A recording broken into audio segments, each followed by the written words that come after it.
Il est parfois difficile de faire face aux manipulations subtiles du genre « tu réagis trop vivement, personne ne t'a offensé ». Pourtant, il est essentiel d'apprendre à se défendre plutôt que de cacher sa douleur tout en se sentant coupable de ne pas avoir su s'affirmer.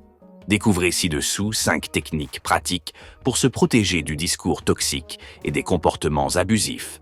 Acceptez ses émotions. Que ressentiriez-vous en apprenant que l'on parle de vous dans votre dos? Probablement de la confusion ou du dégoût. Et si vous découvrez que ce sont des proches qui bavardent ainsi, des sentiments d'injustice et de colère viendront s'ajouter. Cette réaction est parfaitement normale.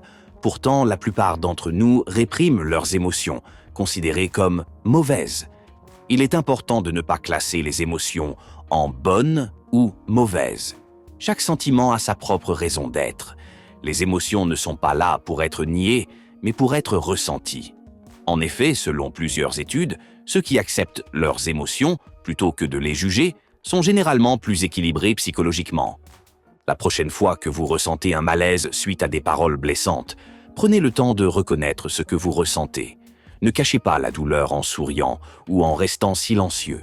Si quelqu'un vous a blessé, n'hésitez pas à le dire. « Tu m'as blessé ». Il est primordial de mettre en avant votre propre bien-être avant de craindre de blesser l'ego des autres. Se rappeler que l'on est bien plus que l'opinion des autres.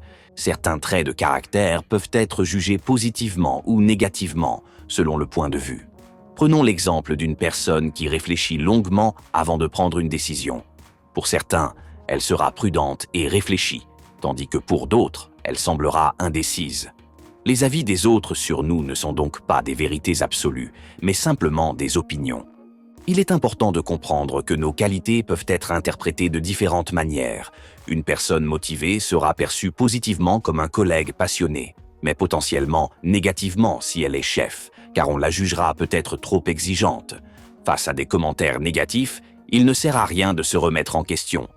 Est-ce que quelque chose cloche chez moi? Mieux vaut se dire « Voilà comment je suis perçu par cette personne ». Si vous cherchez constamment à plaire et à ajuster votre comportement aux attentes des autres, vous risquez de vous perdre. Restez fidèle à vous-même. Réagir avec un temps de pause. Il n'est pas rare de recevoir des messages blessants à travers des discussions en ligne. La communication y est souvent rapide et certains ne prennent pas le temps de choisir leurs mots. Dans ces cas, évitez de répondre instantanément. Gardez une certaine distance et réagissez avec une pause temporelle. Si la conversation devient inconfortable, pratiquez l'évitement stratégique en retardant la discussion ou en la refusant tout simplement. Évitez les échanges sur des sujets délicats et imposez une distance physique avec les personnes qui ne respectent pas vos limites. Selon certains spécialistes, entre le stimulus et la réponse, il y a un espace de liberté et de force pour choisir sa réaction. Utilisez cet espace pour préserver votre équilibre et votre bonheur. Quitter une conversation désagréable. Lorsque l'échange devient trop désagréable ou si vous sentez que la situation vous échappe, n'hésitez pas à mettre fin à la conversation. Si possible, éloignez-vous physiquement. « Excusez-moi, j'ai un appel à passer. Désolé, je dois aller aux toilettes. » Ou encore « Je crois que mon enfant m'appelle. » Changer de sujet est également une option. Vous pouvez dire « Je ne suis pas à l'aise pour parler de cela.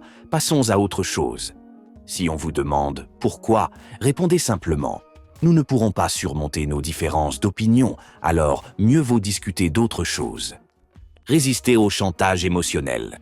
Peut-être avez-vous déjà été soumis à une forme de chantage émotionnel, où l'on tente de manipuler vos sentiments pour obtenir ce que l'on veut. Cela peut se manifester de différentes manières, comme des pressions telles que « Nous sommes si proches, tu vas bien réaliser cette demande, n'est-ce pas ?» ou « Tu devrais montrer l'exemple, c'est ton devoir en tant qu'aîné. » Ces demandes jouent sur la peur de décevoir, sur le sens du devoir ou sur la culpabilité. Le chantage émotionnel est difficile à détecter, car il utilise les émotions les plus inconfortables. Cependant, il est essentiel de ne pas y céder et d'affirmer clairement vos limites. Répondez fermement.